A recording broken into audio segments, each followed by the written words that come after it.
Hi class, welcome to this tuition video. I am going to take a look at the 2007 question 6 harmony option. It is the third option on your harmony paper. They give you a main melody on the lower part, and your job is to complete this descant, which is a floating higher melody on top of the main tune. Okay, so you go phrase by phrase. You've got to figure out the chords first, and then from those chords write a melody that complements the tune given. This lower tune is supplied, and you write one that complements that on top. Excuse me. So it is a counterpoint question, but not to be put off by that. It is straightforward enough. Same challenges as other harmony questions. Figure out the chords, write a really good melodic line. You have to keep a couple of things in mind, of course. You got to keep that melody above the tune that's given at all times. You can overlap a little, but not too much. So I'm going to crack on there. We're in the key of D minor. The things I like about question 6 are that usually the melodic material they give you to work with is straightforward. There's no unusual syncopations or difficult keys. Quite often it can be a straightforward enough key. We've got D minor today. Let me just play what they have given for us today.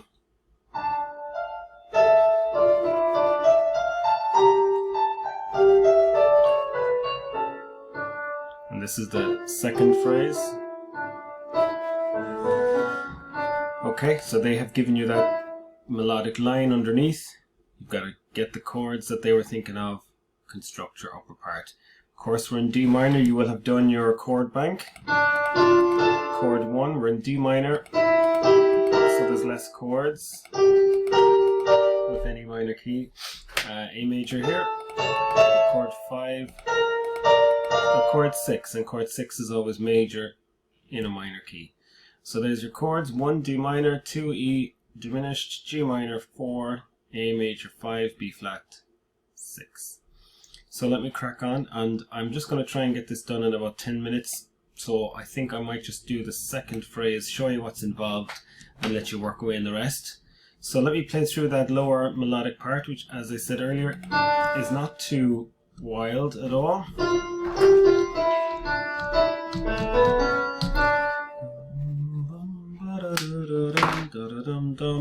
I recommend starting off with your final cadence chords here first, and of course D gives us the possibility of D minor or G minor, chord 4, or B flat major, which would be chord 6. You could have a surprise interrupted cadence there at the end.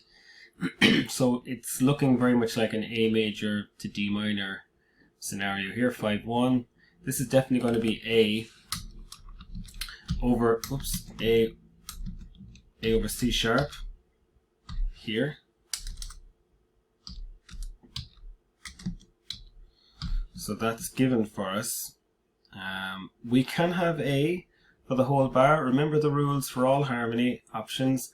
You can have the same chord beside each other as long as they're different inversions. So for example, I could have chord A over E here, which is the second inversion, or I could just go for E minor. But the fact that you have E and A really gives us a clear indication that we need to go for A over E.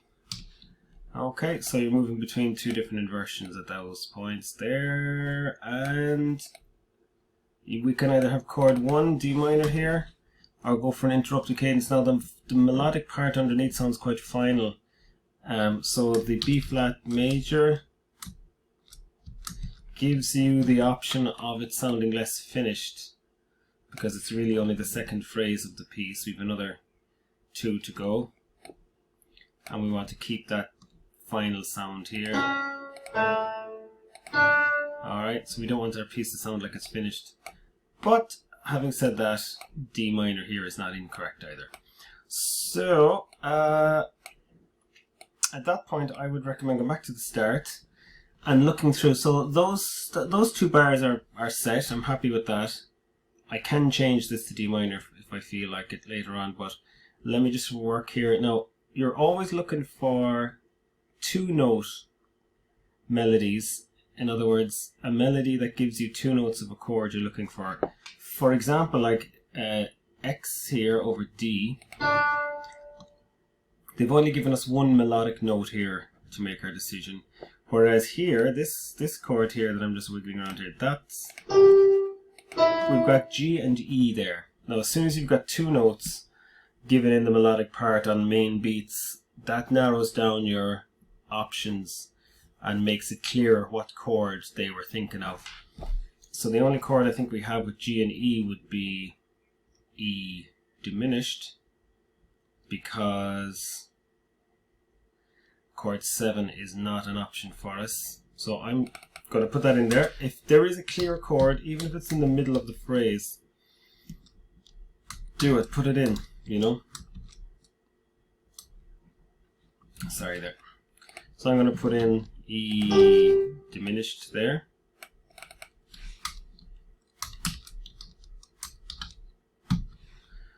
Because that will affect what happens before and after, and you can see I'm nearly full on my chord boxes here. This is going to be D minor, I think, because we've just come from the previous bar there.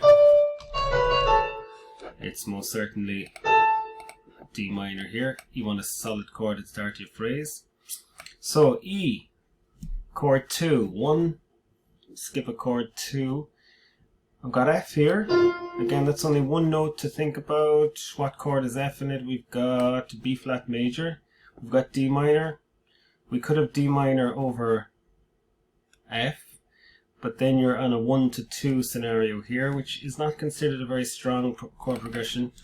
I'm going to go with B flat here, which gives me a chord 1, 6, 2, and that leaves me just with 1 chord there, D. I'm going to go for 4 there, which is D minor. And that gives me a series of strong chord progressions with which to work with. Now, I sometimes like to plot out the outline of my tune before filling it in. And just to check upstairs again.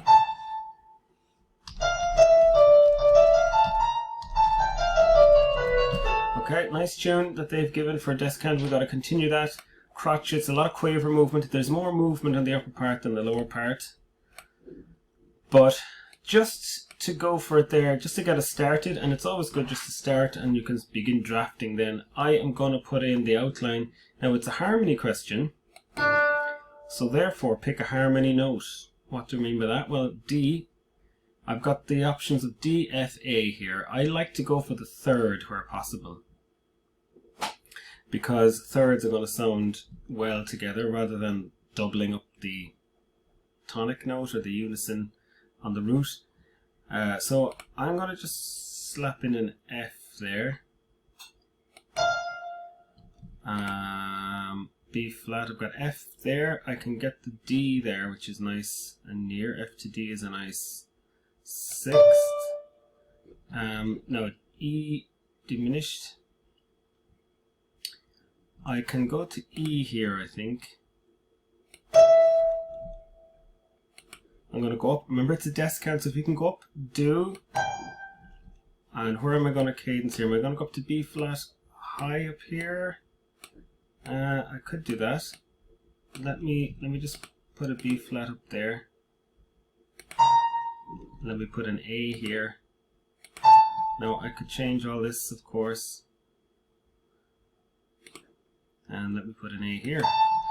So I can see a bit of shape emerging there. Let's have a listen to that much.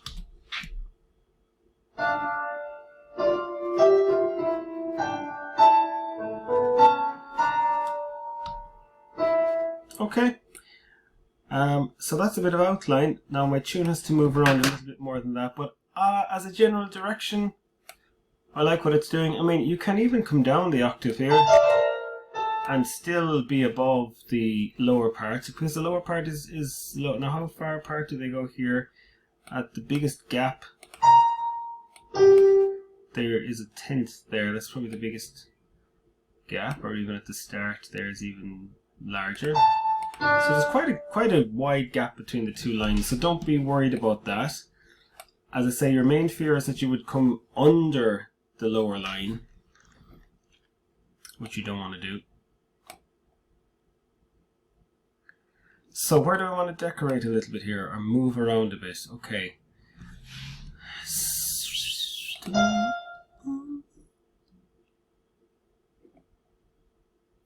Okay, I can have a little bit of a flourish at the end there. Maybe I might just do that.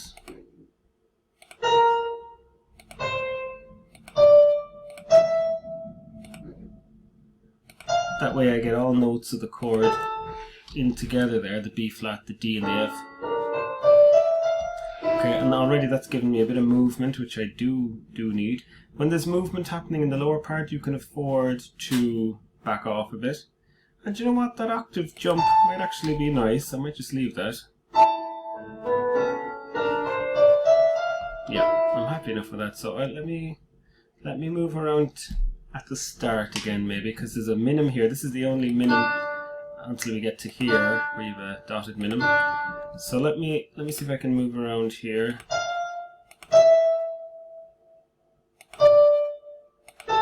So I'm just using notes of the chord.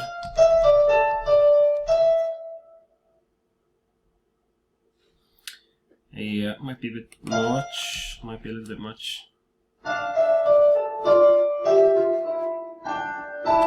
Okay, I'm spotting a point here where I can pull away and counterpoint. E, F against F, E against G.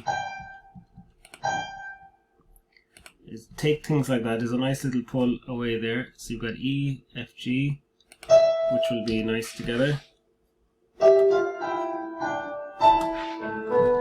And to avoid the monotony of the repeated G, you can do something like this, which will give a bit of rhythmic identity to the other part. And we're looking good here now.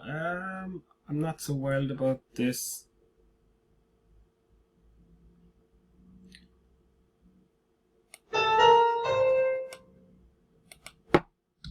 Now I could always go to B flat here.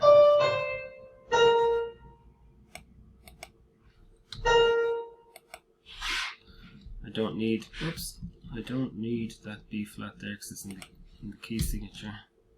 Don't need this either. Okay, so I'm just filling in my shape here now. I'm going to play the whole thing there and let you work away, but let's have a listen to this so far.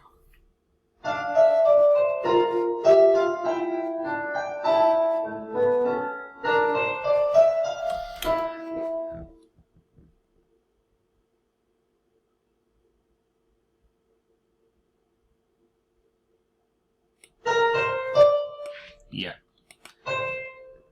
this is going to be better. Yeah, that's what's missing.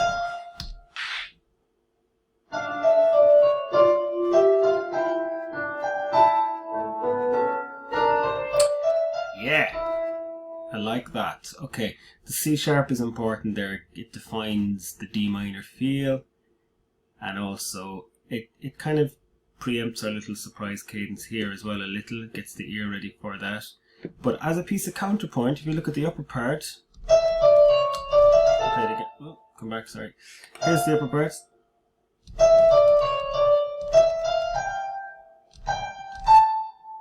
There's a nice mix of, you know, lower, I should say longer notes, dotted rhythms. It needs to have a little bit of independence for it to be a fully blown melodic counterpoint. I'm going to let you go there, guys. Let me play the whole thing, as in the first two phrases, to see if my part, new part, flows well with the opening material.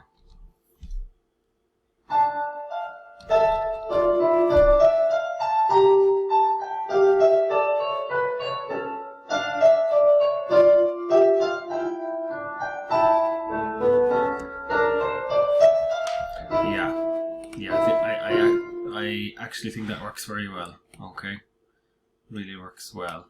So there you go. You've got the challenge of figuring out what chords were they thinking of from the lower part, and once you've figured out the chords, constructing a good flowing tune, And you repeat the process for the third phrase, you repeat the process for the fourth phrase, and you finish up there. So 3 phrases of melody descant.